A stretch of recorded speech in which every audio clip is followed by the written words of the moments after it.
Okay. So tomorrow night is the last presidential debate. So if you watch some of it, as much of it as you can tolerate, and you write something up for me, you can get extra credit for that. The biggest change for Thursday's debate is the moderators can mute the microphone of the person whose turn it is not to speak. So maybe it'll be a little bit better. Yeah, well, and to be fair, Biden did interrupt a few times too. But yeah, I mean, mute their microphones, so hopefully they aren't, as annoying. Yeah, if you watch it and you write something up for me, that counts for extra credit.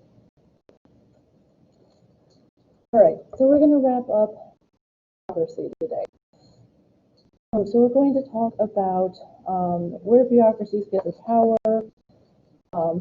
issues with bureaucracies, and so on. All right, so where do they get their power? Sometimes it's from the interest groups, right? It's a mutually beneficial relationship. You have similar goals, similar interests, and they'll share personnel, information, and lobbying tactics. So you'll see the NRA supporting the Parks and Wildlife Department, which makes sense, right? You want hunting to be an option. You need to make sure there's plenty of land available, so they'll support them. Also, something as basic as alumni donating to their college, right? You got a good education at UT, you give back to the college.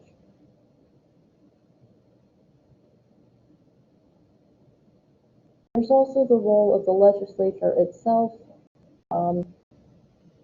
Agencies, of course, don't want their budget cut. They don't necessarily want new regulations put into place.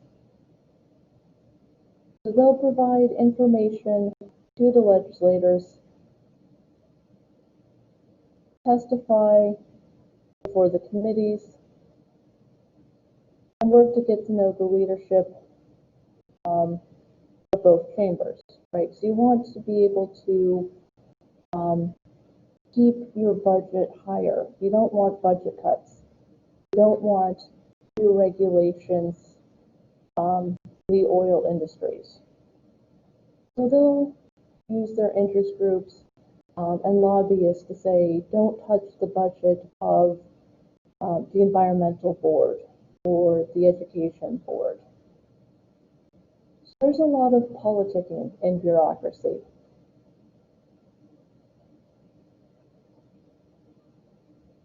And they'll also be trying to work with the governor, because the governor appoints the head of the agency and the various members of the boards and commissions. The governor can give the agency some visibility. If he's thinking, this agency's brought up an important cause, let me talk about it, and they get some attention. The downside for agencies is you can look at them and say, this isn't working very well, so I'm reorganizing the whole thing. There is a lot of politicking involved, lobbying, discussions with the lieutenant governor, the member boards, the governor, the legislature.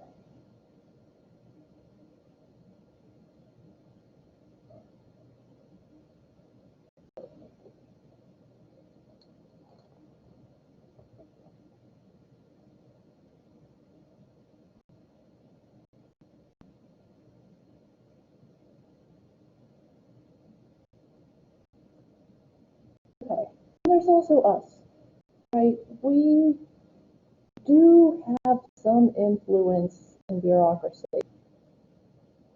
Well-known well-known agencies tend to get more influence, more of what they want, right? The best-known agencies in Texas are the Texas Rangers, Department of Transportation, Parks and Wildlife. So they get more publicity. They get more attention. But for those agencies that we don't really pay attention to, we're not going to know much about them. We may not necessarily care who's in charge of the sub-agricultural committee on produce, right? We don't necessarily know how they operate or that they even exist.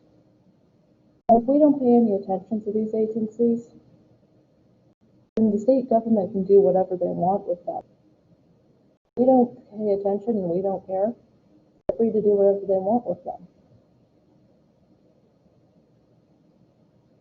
So one of the ways bureaucracies basically maintain their power is they are the experts in their area. The legislators can't know everything about every subject. The more technical or difficult the area of specialty, the bigger the advantage they have over the state legislature. Let's see. Like, for example, advanced information technology. Most members of the legislature probably aren't going to know about things like VPNs and others. So if you're providing very technical information, then they're reliant on you. They're not going to reduce your funding, right? They're not going to ignore you because you're the one controlling the information. Maybe it's a little misleading, but they don't know that, right? So you're the one in charge of giving them the information that they need. So it helps to be a bureaucrat with very special skills and information. Sometimes it's leadership, right? Good leadership can make a bureaucracy work really well. If they are competent, if they're efficient, if they treat their employees well, then they're likely to stay in their position. They're going to be there for a long time if they can do their job and do it well. If their employees don't hate them, if their employees aren't like, we want to toss them in the lake, they're pretty much set for life. So if you're good at your job, if you can run your agency efficiently, competently, and keep your employees happy, you're good to go. Sometimes it's just something as simple as you have people skills. The leaders who treat their employees like dirt, they're not going to last very long.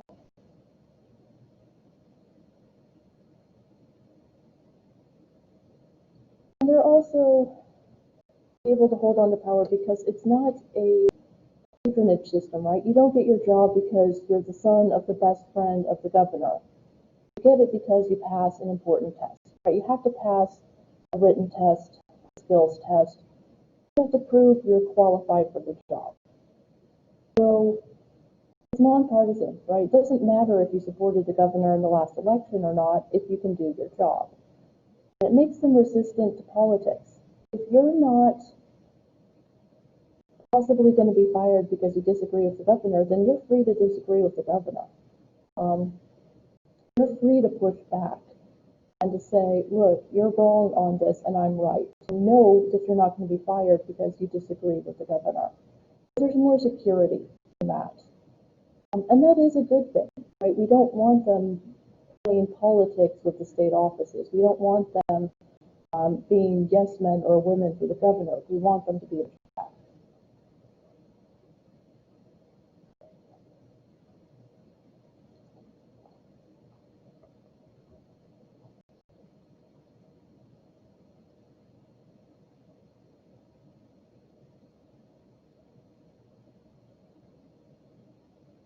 Okay, any questions online?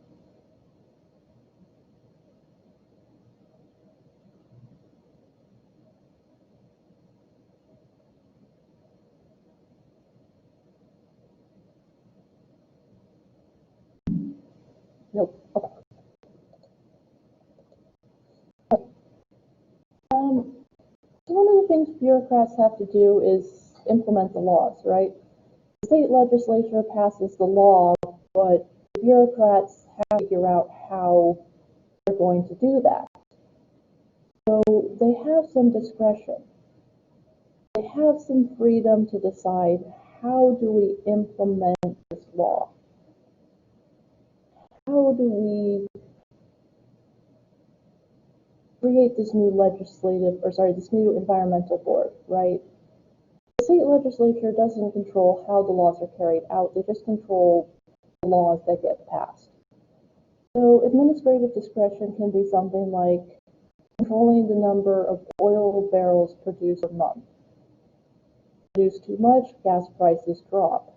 Produce too little, they go through the roof, right? So you want the right amount of oil production, and also making sure they're not damaging the environment too much.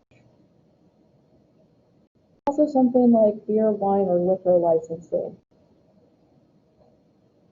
Recently, the governor basically said because of the pandemic, stores can sell alcohol to go. So they basically set it up so restaurants can sell alcohol to go. They passed a law allowing breweries to sell like 6-packs and stuff for people to take home, right?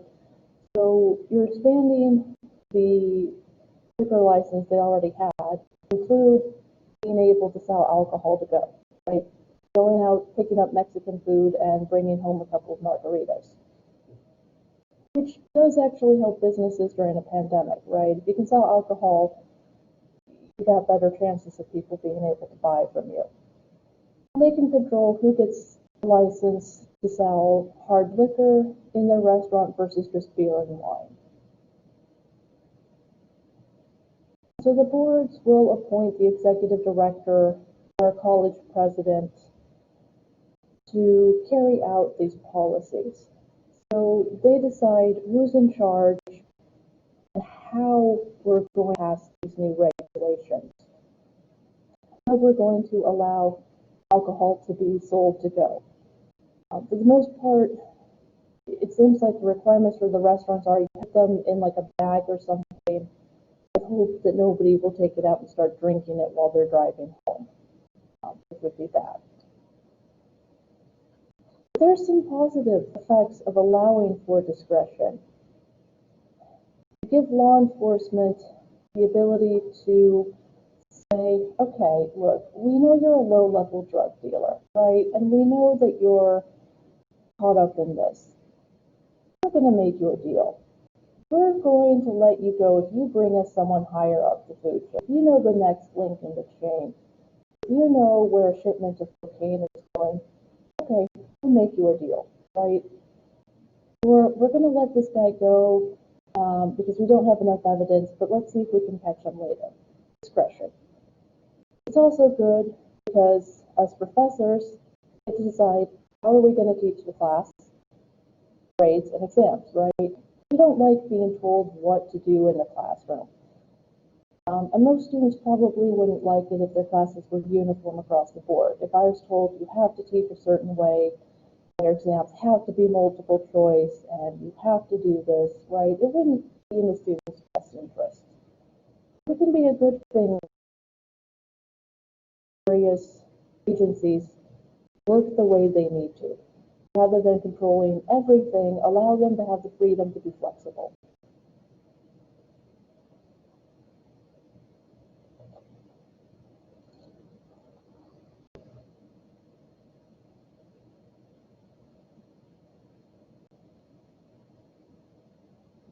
Also, sometimes they can just grant an exemption to someone. Maybe fast track a business license if it's in the interest of the community. Things like that make a difference.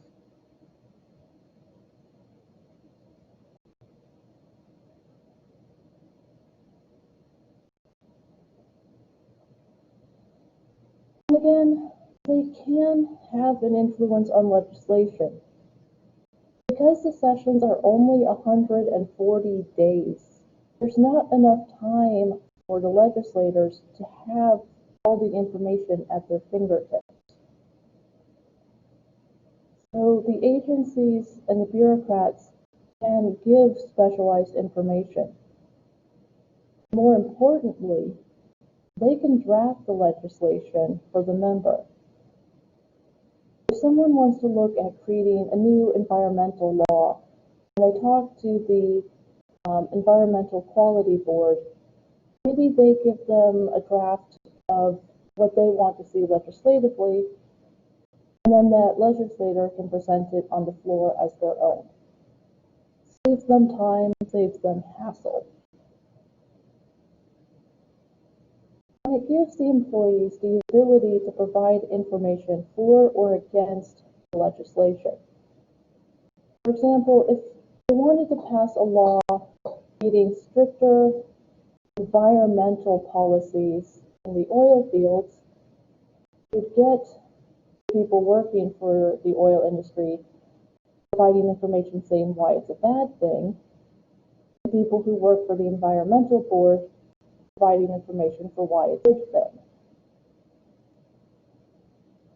Then they're able to see both sides of the argument. They're able to see what the benefits and drawbacks are. There's just not enough time to do the research themselves. So if the bureaucrats can provide them the information, it definitely helps. It helps them because then the legislators are grateful to them and are more willing to work on their concerns. They're also able to lobby the governor for appointments to agencies, boards, and commissions. Legally, they can't act as lobbyists. The information they provide is essentially a form of lobbying. It's a very fine line between providing information and lobbying, and that line gets blurred more often than not, right? Providing information is a form of lobbying when you think about it. Technically, they're not allowed to lobby. Technically, they kind of do.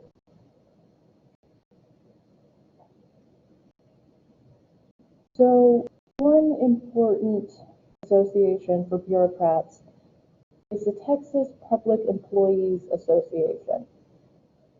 There's over 260,000 members who are concerned with issues like salary, benefits, and so on. Making sure their full-time employees get full benefits, that the salary is commensurate with the cost of living, and so on. There's also the Texas,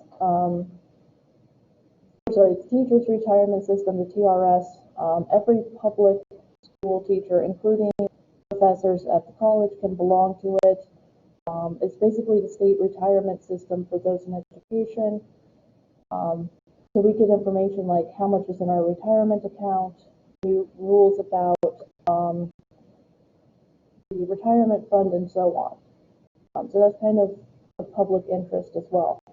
And they were recently able to convince the legislature to increase the percentage of matching funds the state provides for teachers who are retiring. So we're getting a little bit more in our retirement account, which is definitely beneficial.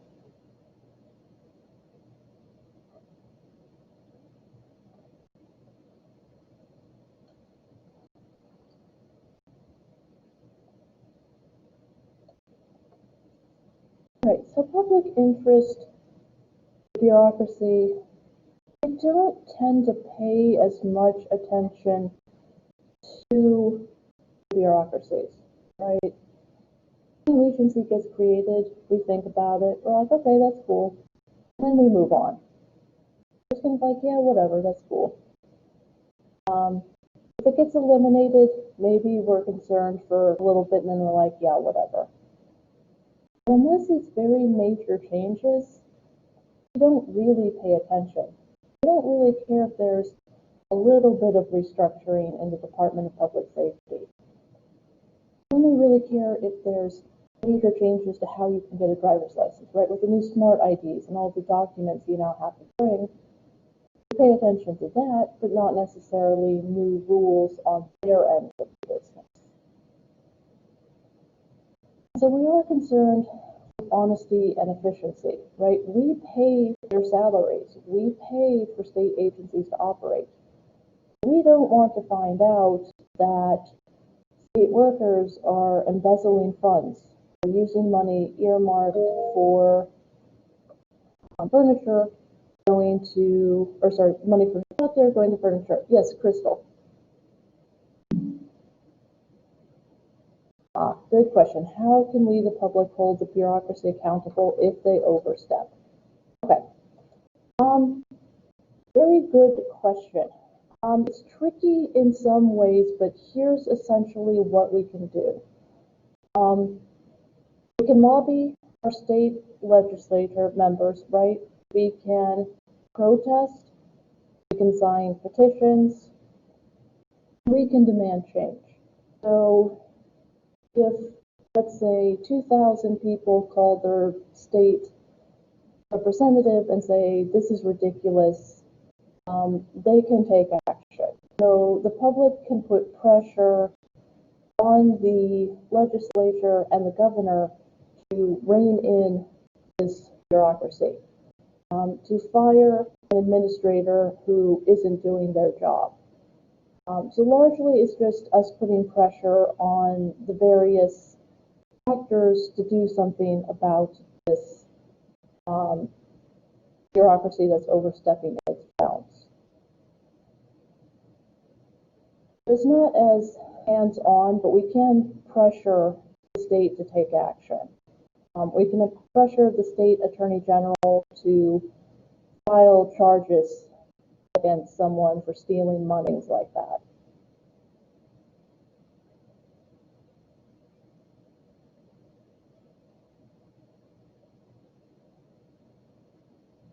Does that answer your question?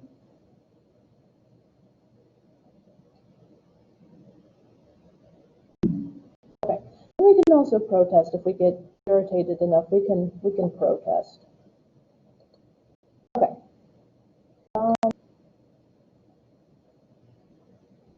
So public administrators need to be transparent. They need to be very careful about what they do.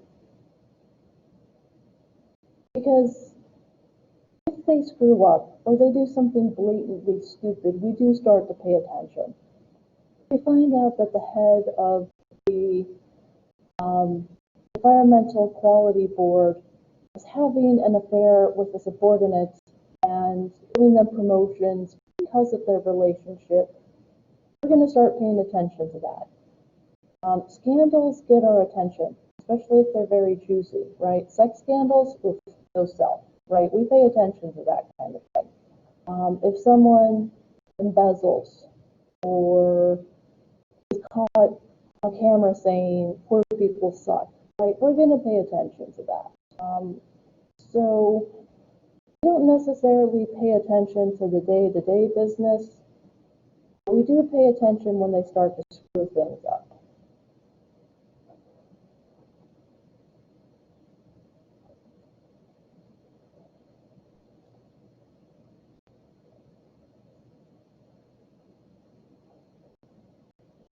Also, something like Food Safety Board, and we find salmonella in our products, we pay attention at that point as well.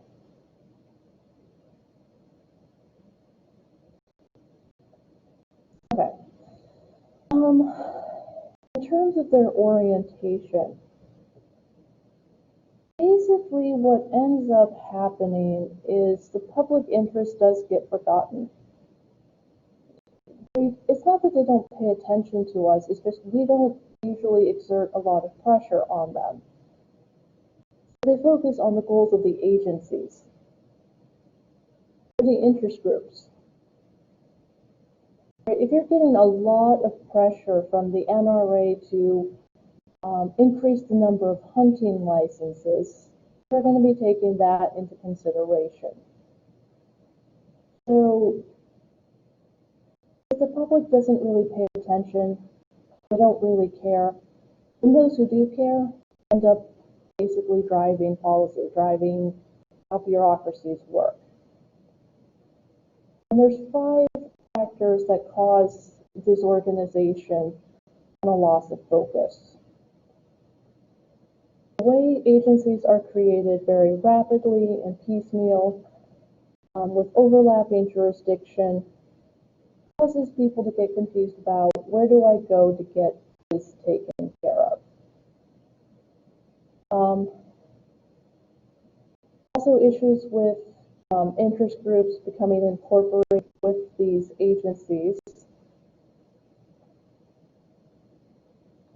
The lack of ability to fire executives and members of the bureaucracy.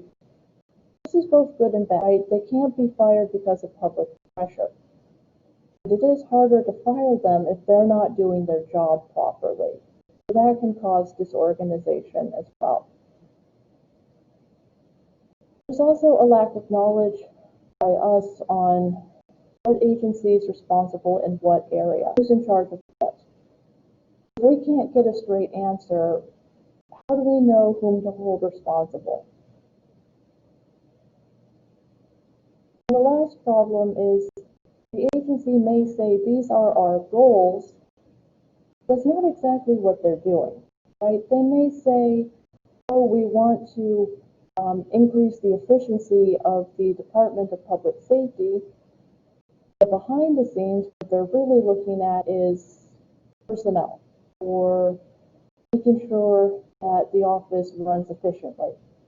So their publicly stated goals aren't necessarily the same as what they're actually doing. This tends to mean that we look at bureaucracies and we see this chaotic, messy, confusing, and at times contradictory information. You go to one branch of DPS and the documents you bring are just fine. You go to a different branch and they tell you come back instead, right? There's no real consistency necessarily. It doesn't help that we have a weak governor, very strong interest groups, and a lack of legislative power. Because our legislature only meets every 2 years for 140 days, the state agencies are basically left to their own device most of the time. So it's easy for them to use state funds for personal travel, or give a contract for a job to a friend instead of taking bids out, or not enforcing safety regulations and leading to injuries and deaths on work sites like oil rigs, which are dangerous enough to begin with.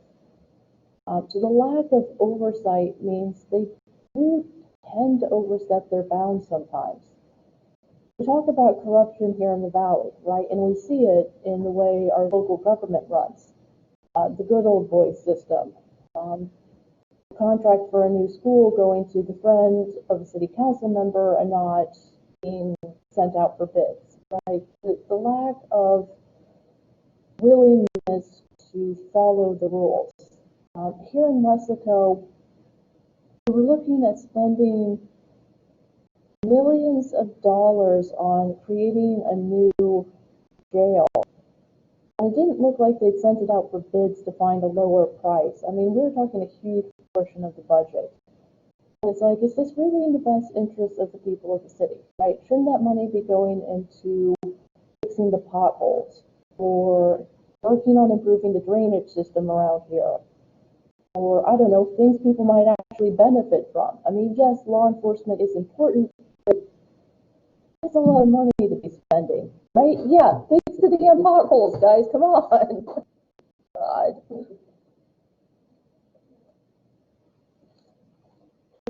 Like when they decided to spend money to put lights up on the overpass, right on the other side of it, I'm like, what the hell good does that do anyone?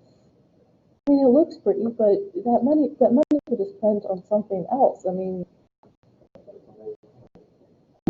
yeah, it's just, there's so many better areas they could be spending the money, but because there's just not as much state government, there's just not as much control over these areas. It's frustrating. All right, now, where there is some oversight, obviously the governor can veto legislation, right? If the governor's like, this this is a waste of money, he can choose to veto. If the governor oversteps his bounds, if he's clearly breaking the law, he can be impeached. The legislature can say, we've had enough of this nonsense, you gotta go.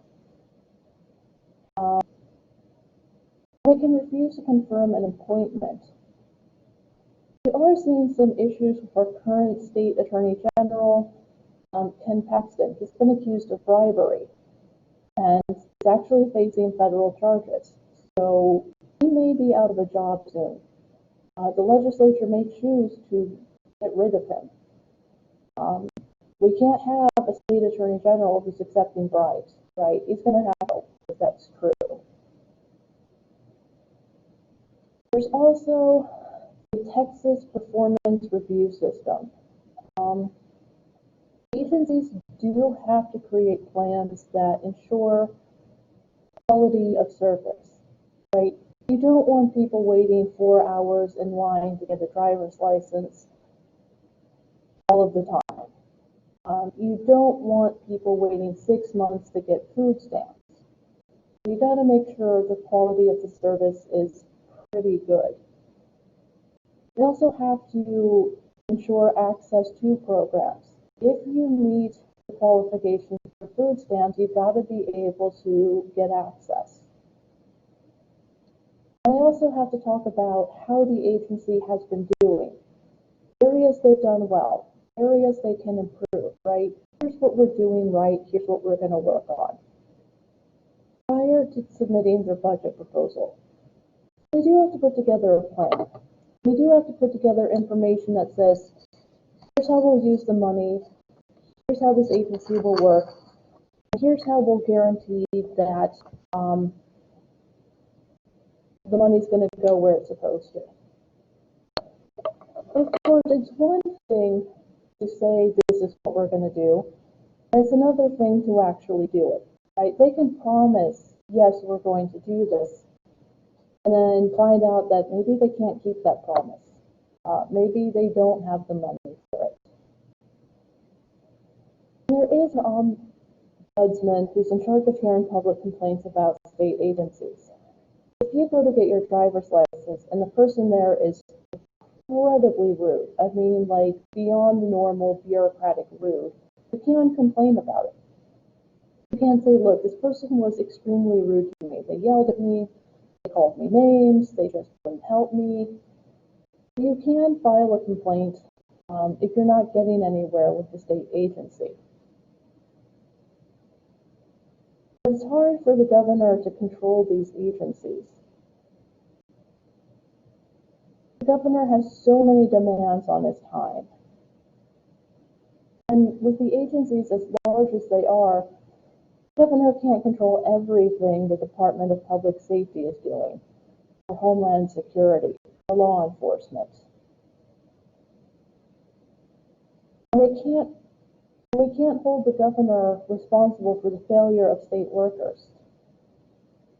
If someone who works for CPS doesn't report abuse in a home, can we really blame the governor for that? No, right? Because they aren't in charge of that agency. We can blame that worker. Maybe we can blame the supervisor. We can't blame the governor. It's hard to know who to hold accountable when things go wrong. We tend to blame the person towards the bottom, even though it might be a failure at the top.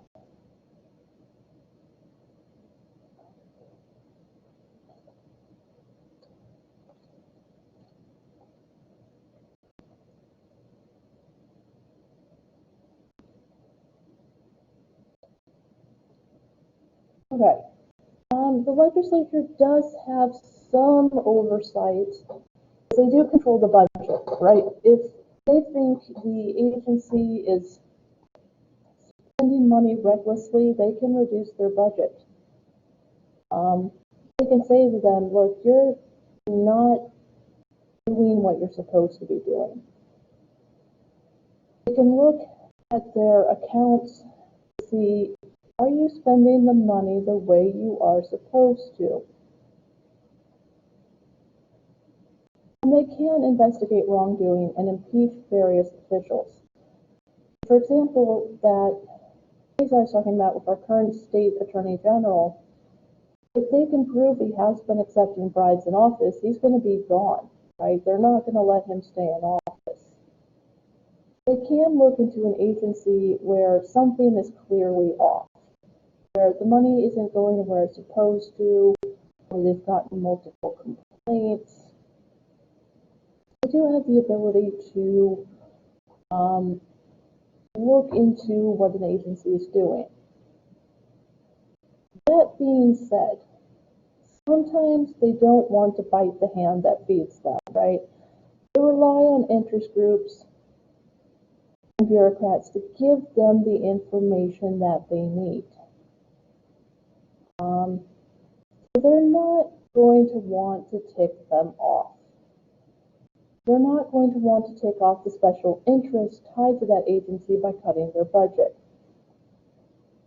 They're not going to want to increase supervision. So they can oversee them, they just don't necessarily want to.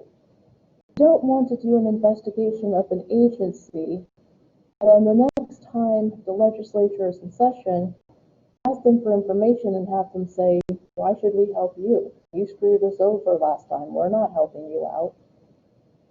So they're reluctant to tick off these agencies. So most of the time, unless it's blatant, they're kind of let things go. They can also try to control bureaucracies by using highly specific legislation. So in 1997, they passed new regulations on public colleges and universities that included what's called core curriculum. So if you're wondering why you have to take federal and Texas government, blame the state legislature. It's mandated. Every college in Texas, you have to take both classes. Sorry. Admission standards are also fairly uniform across the board. A certain GPA, quality of education, things like that. Also the maximum number of credit hours for an associate's degree, a bachelor's degree, and so on. Some of that's very highly regulated. It's why it can be easy to transfer from one school to another, because the core classes usually will transfer. Some of your classes will transfer over, for example, if you finish year 9 to UTRT.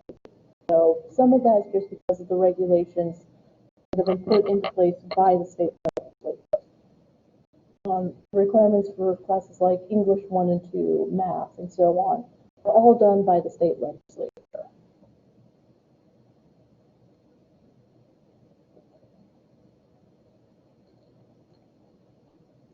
If you're wondering why you have to take all these classes, it's because of the education requirements.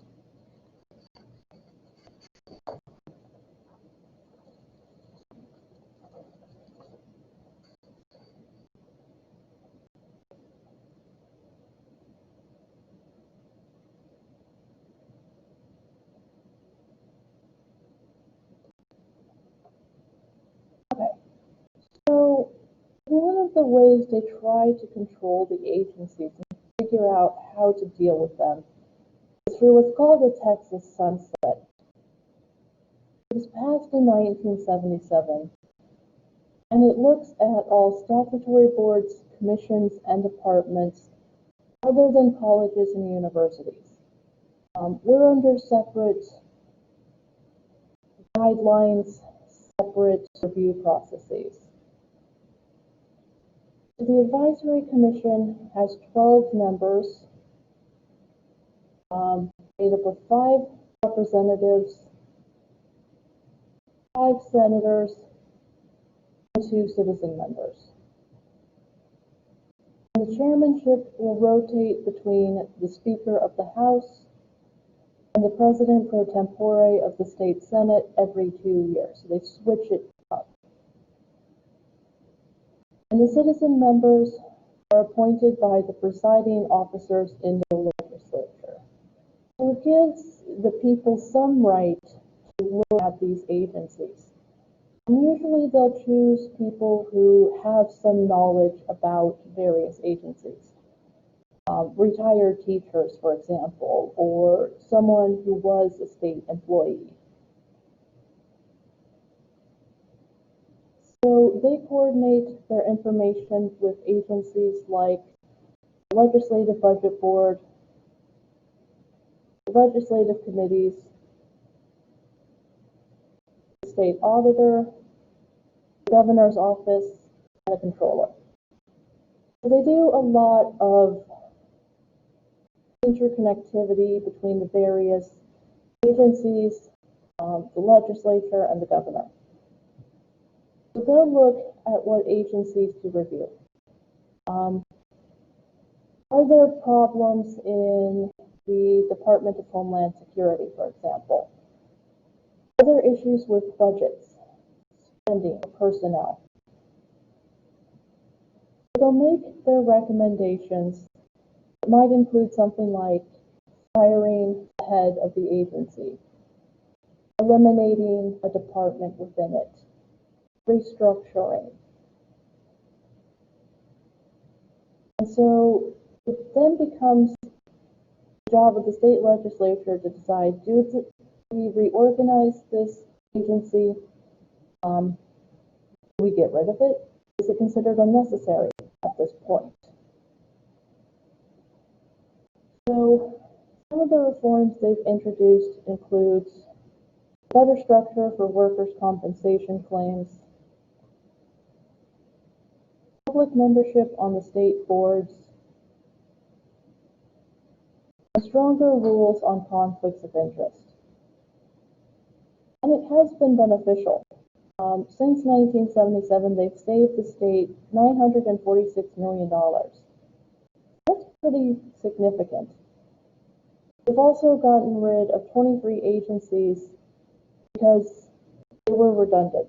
Right? You don't necessarily need 3 separate agencies for one policy area.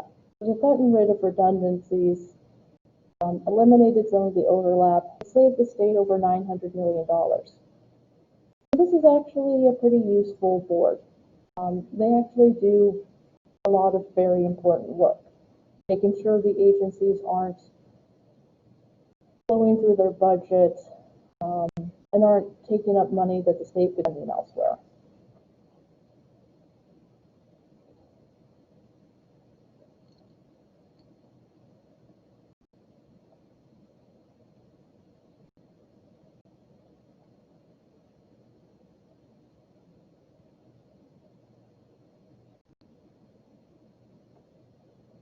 There's also issues with accountability. A lot of the positions are elected, which is both good and bad. It's good on the one hand because we can remove them from office. It's bad on the other hand because with the very long ballots and a lack of name recognition, we tend to keep people in office. And it doesn't help if someone's running for an office and there's no one running against them. So we can remove them. The people in the positions we don't pay a lot of attention to tend to just stay put. We don't really care. We're just going to keep voting them in. So one of the ways they try to help us keep the officials accountable is through the Open Meetings Act.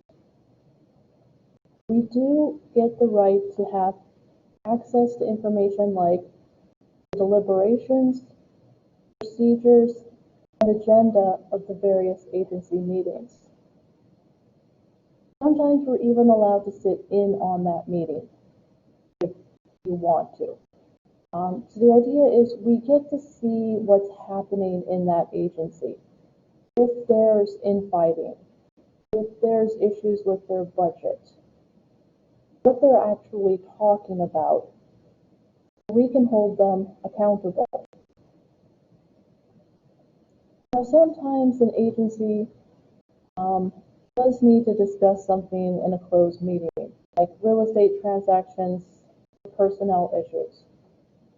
So if it's a meeting where they really don't want the public to be involved, they can have that.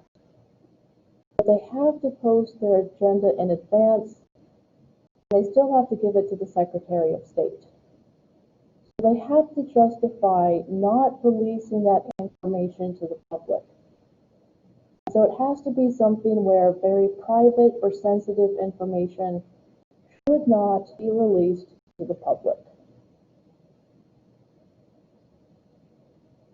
And there is whistleblower protection, somewhat. In 1983, basically, they said if someone is reporting illegal or unethical conduct, you can't just fire them from their job. You can't retaliate against them. If someone is pointing out that the State Department of Worker Safety isn't following protocol, they're not supposed to be fired for that. Now, obviously, should and aren't are two different things, right? Sometimes they get fired anyway. If they sue and try to get a settlement, it can take as long as a decade to get compensation. There's not as much protection. We should be protected because we want workers to report illegal conduct.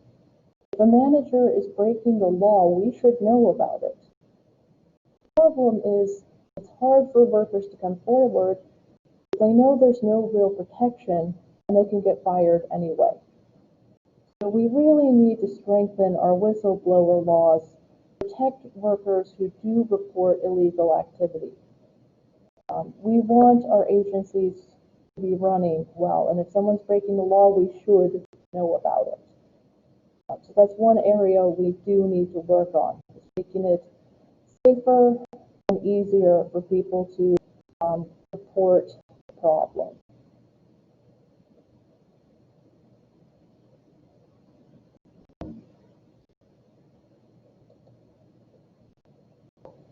But then the question becomes, how much accountability is there really? There are routine audits. If we have a governor or an attorney general who really wants to tackle this issue, they can force agencies to be accountable. And they can choose to make changes, to restructure them, to eliminate positions. So if they really want to take this on, they can make some changes. The problem is, a lot of the wrongdoing isn't someone blatantly breaking the law. It's someone who doesn't know that it's wrong.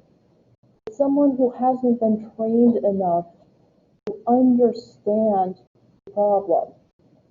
Sometimes a worker just doesn't care. And it's harder to fix that. It's harder to spot that an agency isn't running efficiently because someone wasn't trained enough in their job. Or someone's been working there for 15 years and they just no longer give a damn. That's harder to fix. It's easy to fix the big, blatant problems. It's harder to fix it at the lower levels. Again, it's harder to deal with the entrenchment of state workers. If you've been working in an agency for a long time, it's going to be hard for them to get rid of you. So that's harder to fix if it's just someone who doesn't know their job or doesn't care. Now, there have been attempts to fix the way agencies work with us. The idea is to start seeing citizens as customers. Treat them like they're customers at a business. You don't want to lose a sale, right? So you're not going to be outright rude to someone in a department store.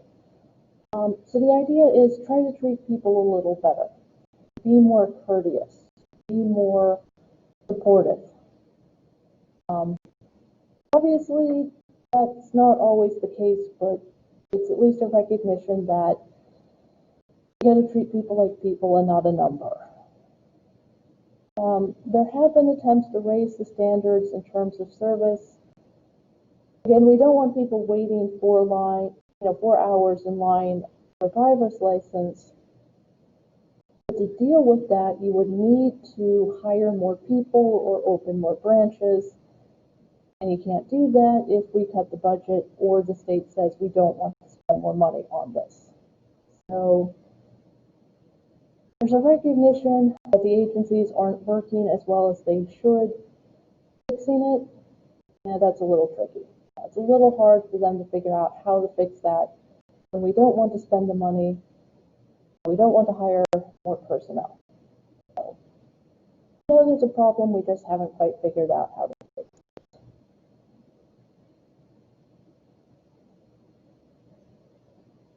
Okay, any questions about that?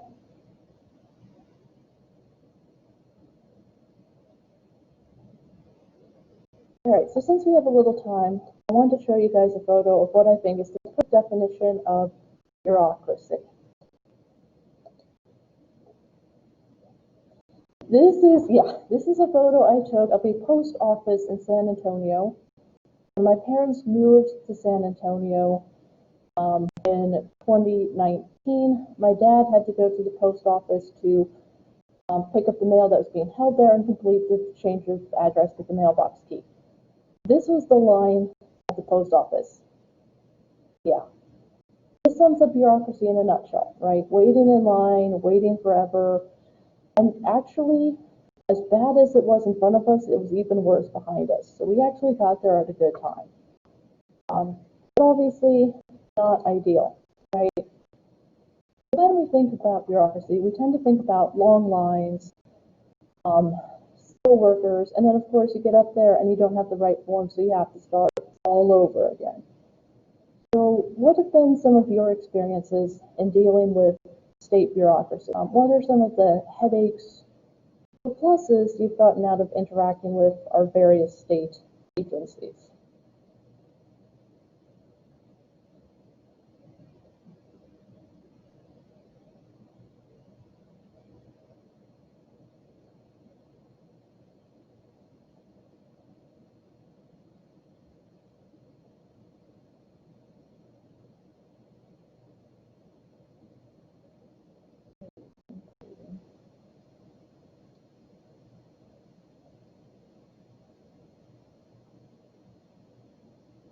Any of you had major headache trying to get your driver's license or anything like that? Yeah. I know. It doesn't make sense in the state that we've got one facility for driver's licenses and one facility for what, registration? Like you have to go to separate places? Okay. I think in Westlake is two separate facilities. It doesn't make sense at all, but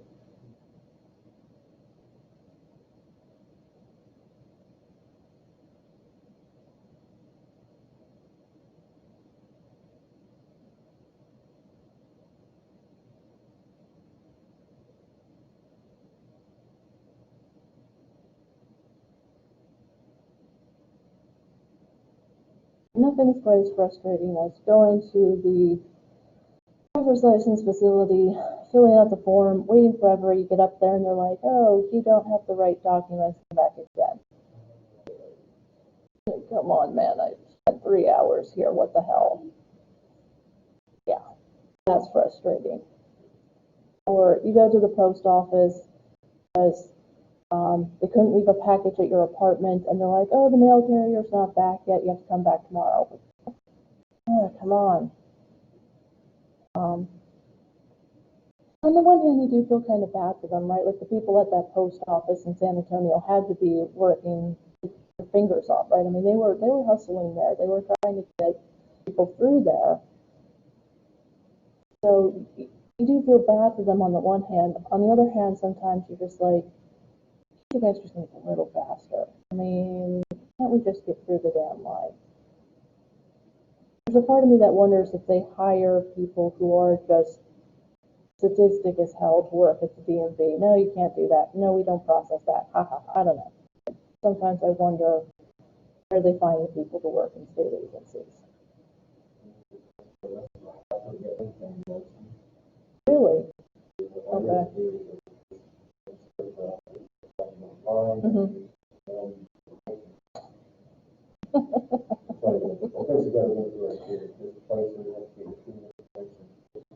Yeah. That's a little messed up. I'm not gonna lie, that's a little messed up. Yeah, I mean, when I moved here and I was getting hired at SDC, I had to get fingerprinted because all teachers have to get fingerprinted in Texas. So I had this slip and I'm like, this is probably gonna take forever. So I go over there and actually only had to wait about 5 minutes, got my fingerprints done, got back out. It actually took longer to get to the place than it did to get my fingerprints done. That's kind of an exception to the rule. I honestly thought I'd be there like at least an hour, even though I had an appointment waiting, right? You come to expect that we're going to have to wait, even if we have an appointment. So that was actually kind of a pleasant surprise that it didn't take that long. And there's a group of teachers from all just sitting there like, oh, we're getting fingerprinted for work. Yeah, okay. But it's digital at least. You didn't have to get an ink printers or whatever. That's better. Yeah. They did just make a change to the driver's license because I had to get one because I moved recently and the photo's no longer in color. It's in black and white. I guess because of the new Real ID requirements. It's kind of funky. Oh yeah, it is.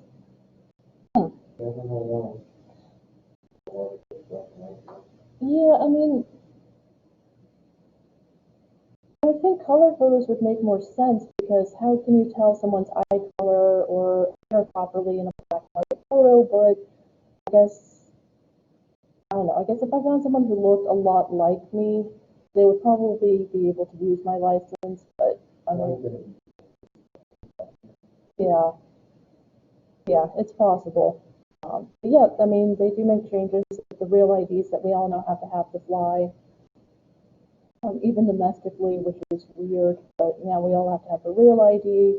So you have to bring your birth certificate to the DMV now, and yeah, a lot more complicated than it used to be. Okay, those of you online, you still awake? You guys still here? I'm teasing. But do you guys have any questions online?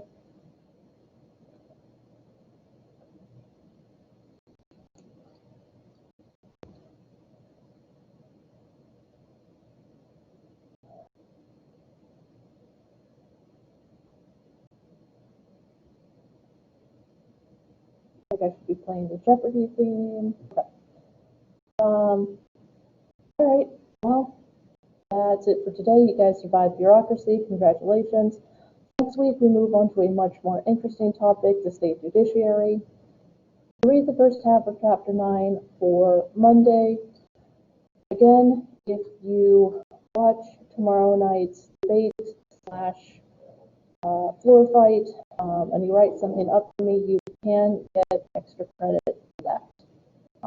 If you have any questions over the weekend, you can email me or call or text me. Enjoy your weekend. Oh, one more thing before we go. Texas now leads the country in the most people who have early voted. Over 4 million Texans have already early voted. So pretty cool. Pretty cool that people have already been voting. So, hey Texas. So if you haven't early voted, might not be a bad idea, just in case. And if you have voted, great. So that's awesome. And enjoy your weekend, and I'll see you guys in class on